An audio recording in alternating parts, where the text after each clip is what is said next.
Pag-usapan natin yung ano nyo. Actually natin. Yung 2014, pumunta tayo ng Beijing at most of you, in fact all of you except for me, yun yung first time yun na makapag-abroad as hindi as a tourist pero para mag-work. So long term kayo sa abroad. Ano yung initial feeling nyo nung papunta na kayo sa Beijing, lalo Beijing, China, first time yung mag-abroad? Magsimula tayo kay Ina. Oldest to young. Pag ganito kasi. Youngest na ulit. My initial feelings.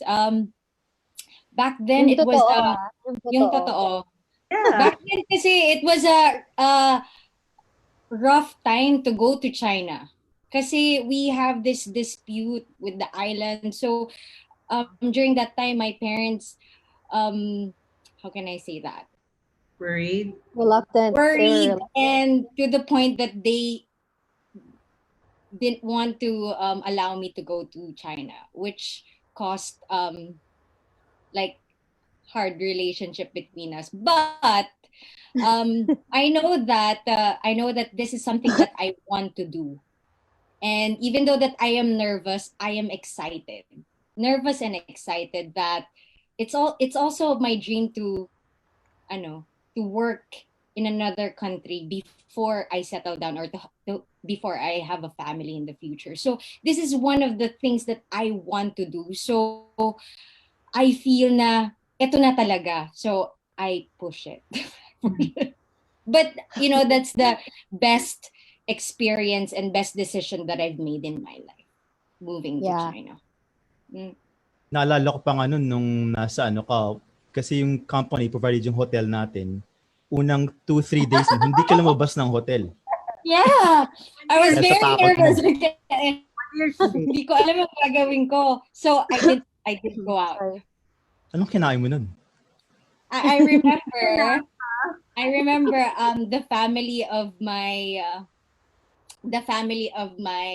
previous partner. Yeah, previous partner. They packed. Sarap. Hey, nanonood. Nanonood. Yeah, I'm very grateful for Hi, that. Hi, Al. Hello. Ikaw naman, Ruby. Ano yung feeling mo? Parang sabay ata kayo with Sige and Summer nun eh. Yeah.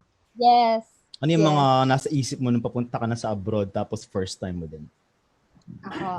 Ako, just like Ina, I've always dreamt of moving abroad and working abroad actually. But I think what made it, I was obviously ecstatic, happy, all the good feelings, but also quite sad because I was leaving at the time my new family because I just got married. Parang before leaving, I just got married. Tapos we had a baby.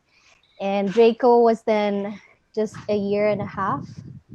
So, so it's mixed emotions. But I remember the first time I talked to my family about it, my husband about it, they were all very, very supportive, especially when they found out it's under the Walt Disney Company. So I think that's what made it parang happier news. And tama yung sabi ni Ina because at the time, especially, we were all worried. They were worried for me because there was this dispute regarding territories within China and the Philippines. But they were all supportive because it's under the Walt Disney Company. Yun isa sa mga challenge talaga, no? Yung pagiging may family ka, no? Of your own. Yeah. Pero, But what's good was, before I took the job, the first thing that I checked was if I'm able to bring my family over because that was the yung usapan namin ni Earl that he will allow me to go if let's say after a year, I can bring them over. And that's what happened. So it was a great blessing when it happened. Just like Ina said, I think moving to China and working for the Walt Disney Company has been one of the best decisions in my life. Okay, so punta tayo kay Summer. Si Summer na Summer na, it's your turn. Teka, si Sige muna. Kasi si Sige muna. Naiihi daw siya. May baby. Ikaw, Sige. Ano yung mga thoughts mo before when you made the decision to live abroad? Ako kasi, di ba different parang months or time to prep. I had a month before yung flight. I had 1 month. So, dapat aalis tayo, pero di ba it was delayed because yung certain requirement. So, yung 1 month na yun, I used it to prepare myself mentally, actually, physically, spiritually, financially, yung different aspects talaga. Honestly, I prepared. Kasi alam ko, di ako makaka-away for a long time. So ito work, nagbakasyon ako, nagpunta ako ng Boracay and all. Yung lahat ng gusto kong gawin before I moved out, nagawa ko. Tapos, ang dami kong prep talaga lahat. Lahat halos damit,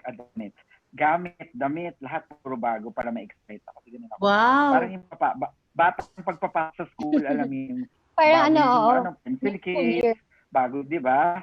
Ganun ginawa ko, pero hindi naman yung like necessarily mahal and all. Pero talagang prep in different parang aspects. Kasi pagdating natin dito, I wasn't worried honestly kasi I was living alone before nag-move. Nakatira ako sa Manila. So when I moved, I was in work kasi kaya ko lahat ng chores. And then it made it easier kasi sa flight nga, hindi ako mag-isa. Kasama ko si Ruby, si Summer. Yes, tapos pagdating pa natin dito, parang smooth ng process. Yung mayroong airport pickup, mayroong hotel, mayroong accommodation, may gusto mo pupunta sa work. So, parang lahat smooth. I think mas madaling experience kasi maganda yung company. Saka, luckily siguro mayroong family na nag-support pa akin, pati friends din.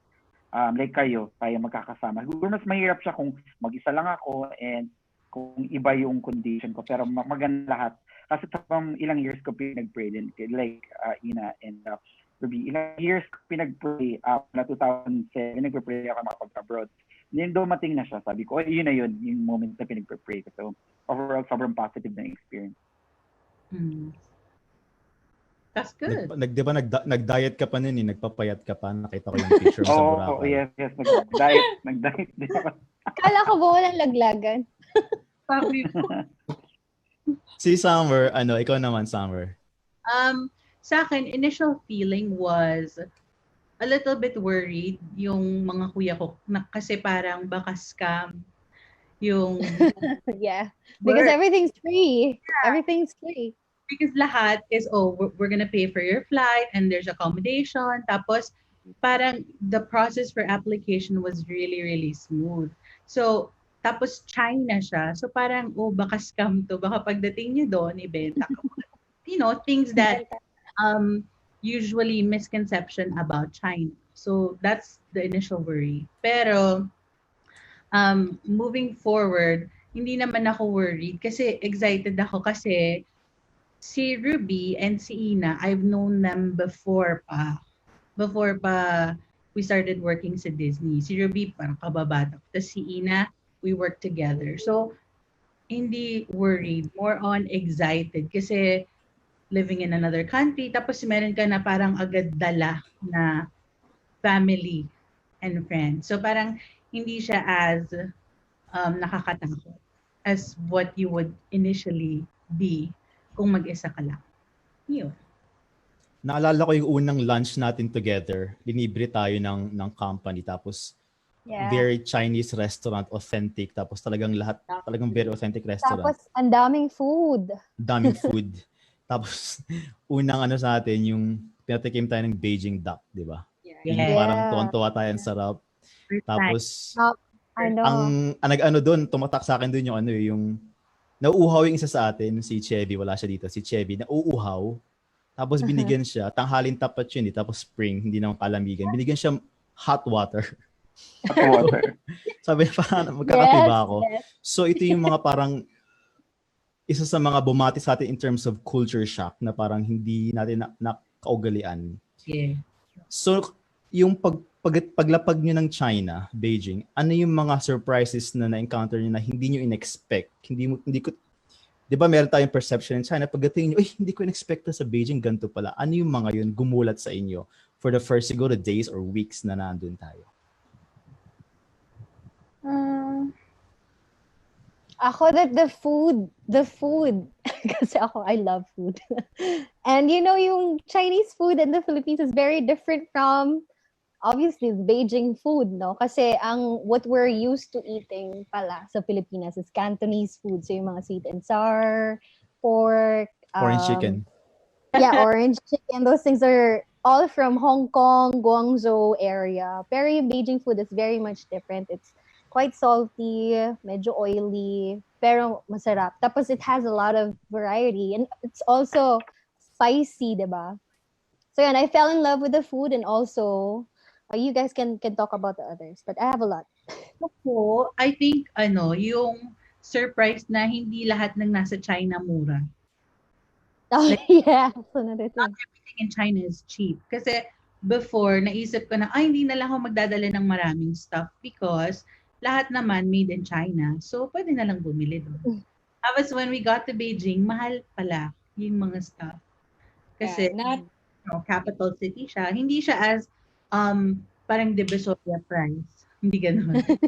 Pero kasi diba, pag sa Pilipinas, kapag sinabing made in China, usually cheaper, sometimes good quality, sometimes hindi. Pero lahat gawa in China.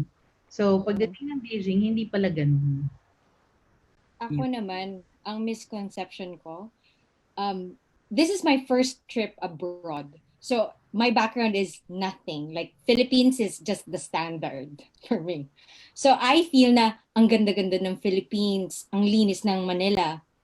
So, I prepared myself, like my standard was like very low. So I in my head, China is like madumi, China is bad. Like I lowered my expectation like very low until the ground, like very low. And so when I went to China, I was like, wow, ang ganda ng Beijing. I cannot explain how clean, 10 times cleaner sa Manila. And how, like, the subway system, like the efficiency of everything, it's unexplainable. Like, I cannot believe that I will be having this kind of life here in China. That I thought na ang ganda-ganda ng buhay ko sa Manila, which maganda pa rin naman. But here, yun yung mga misconception na madumi, pangit. But if you're living here, it's very, very convenient, especially like the subway system and like transportation system. And I fell in love sa traveling because of China. Ay, akala ko doon tayo pagpupunta eh. Ganyan. Mamaya puro tayo doon. Pero okay yung ano mo, Ina. I think also, something to point out, kasi when we arrived, it was springtime. So, diba, yung mga rose bushes in the middle of the highways, that was, parang mind-boggling. Parang, wow, meron palang flowers dito, in fairness, at sa lahat ng highways. Sige, ikaw. Medyo, parang unlike these days, at that time, kasi medyo limited yung, like vlogging online, yung information ba about Beijing around 2014, pag nag-search ako, medyo limited siya. If you search online more on hutongs and all, like the old Beijing usually online. So just like medyo low yung expectations ko. Pero kasi I'm not sure sa inyo, pero I had the option to choose between Shanghai or Beijing. Pero kasi I was based in Manila before tayo nag-move dito. Sabi ko, you're more likely to survive if you stay in the capital. And for sure, the capital is more modern or something.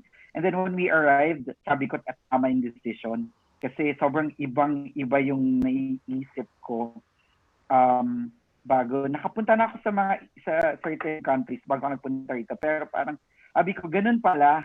Lahat pala ng bansa, parang sabi ko, na halos ng Asian countries yung capital, parang mas maganda sa Manila. So parang ganun yung Beijing na feel ko. And same, yung culture, ibang-iba yung northern Chinese culture dun sa parang mga southern na Chinese culture. Whether sa food, pati yung mga itsura ng tao, the way they sound, yung mga alam natin kung hey, fat choy and all, wala yun lahat. Parang wala. We had to learn everything eh. Diba? So, yun, maganda kasi sobrang na-immerse sa tayo sa bagong culture. So, again, parang ang ganda ng experience nung bago tayo. Summer. Tapos na ako. Ay, tapos ka na Kayo ba? na una. Ikaw, how about you? And can I say also, when it comes to the people, Oh, sure. yeah. So, Bakit? Na-in-love ka sa Chinese? Sige, Wait, bakit doon na ba? Yun na? Hindi pa. Okay. People, when it ikaw, comes to Ina. the people, Oh, kasi all the time, of course, all the places, Yeah, definitely. all the places, there's always like bad people when you travel. But most of the people, they, especially like my friends, my family, of course, I try to orient them how, especially Beijingers. I am talking about like Beijingers because I've been living here for 6 years. How kind people are here. Like they will help you even in the middle of the night. Like you can have a, not only like a colleague, but a deeper kind of friendship. Like that, kahit anong mangyari, tutulungan ka nila. So I think that's one thing that I am very grateful for this city. That's true. Totoo. The people. You now, guys can it's agree very- kasi lahat tayo naka-experience that. Like we Yeah. For experience sure. how Beijingers are, or people living here are Yeah. really nice Very people. accommodating, very friendly, and they're really annoying. Hospitable. Especially if they think that they can help you out, they'd really go out on a limb to help you out. Like we're obviously not speaking the language. Even until now, if you pass by the street, you ask help, they will help you out. They will try their best to help you out. Pero syempre not all the time, pero most of the time, that's what happens. Okay, another one. Teka lang, before ka magsalita, parang nahiya ako sa sa San Pellegrino ni Siggy. I know. Wala Perrier, ako. Perrier. Parang, Perrier ba yan? Perrier. Ano ba? Parang nahiya ako sa mo, Perrier mo. Ako water lang. Diba? Tubig lang din naman yun. Okay, sino yung kanina? Si Ina, tuloy mo Ina. Yung may sinasabi. Another thing is like a misconception is also their language. Because most of the people, they think that they are rude because of the way that they speak. However, that's not true because of the tones. I'm learning Chinese and it's so hard. Different tones can mean like different, some words have like same letters, but different tones. So you have to hit that right tone. So I think we must be more, I feel like sana naging mas understanding ako when I got here, that I learned the language before moving to another country. Yeah. Napaka-importante yun. Nalala ko nung unang gabi natin sa Orange Hotel. Ako pala, dumating ako gabi. Siyempre, nag-check-in ako sa sa front desk, yung sa may reception, di ba? Nag-check-in ako. Tapos, siyempre English, di ba? Tapos pag sumagot sila, parang rude. Yes. Yeah. Parang gano'n, parang, yes. Why? Okay. Gano'n. Sabi ko, wow. Tapang ng mga in-check ako sa isip ko. Kasi galing ako ng Thailand nung nag-work ako doon. Yung mga Thai, very polite pag nagsalita. Parang tayo, mga Pilipino. Tapos sila, parang gano'n. Pak. Alam mo yung parang gano'n magsalita. Sabi ko, tapang pala ng mga tao dito. Pero nung tumagal ako sa Beijing, na-realize ko na gano'n lang pala talaga sila magsalita. Tapos tulad ng sinabi mo, yung mga yung Chinese culture kasi meron silang circle, tinatawag. Na pag part ka ng circle nila, ituturing ka nilang pamilya talaga. Yeah. Tulad ng na experience natin. Pero on the other hand, kung hindi ka na part ng circle nila, wala silang pakialam sa'yo. Ganun yung kultura nila. So, ganun sila yung culture nila. Kaya yung, for us, yung naranasan natin, tulad yung mga learning partner natin, part na tayo ng circle nila. So kung gutom ka, talagang ibibigay nila lahat, ganun, for example. Yun yung natutunan ko. Another one, misconception, walang church sa China. Oh, yeah. Oo, tama. Parang huhulihin ka. Huhulihin ka kapag nalaman nagsisimbo ka doon. Oo. But it's not... Then may mga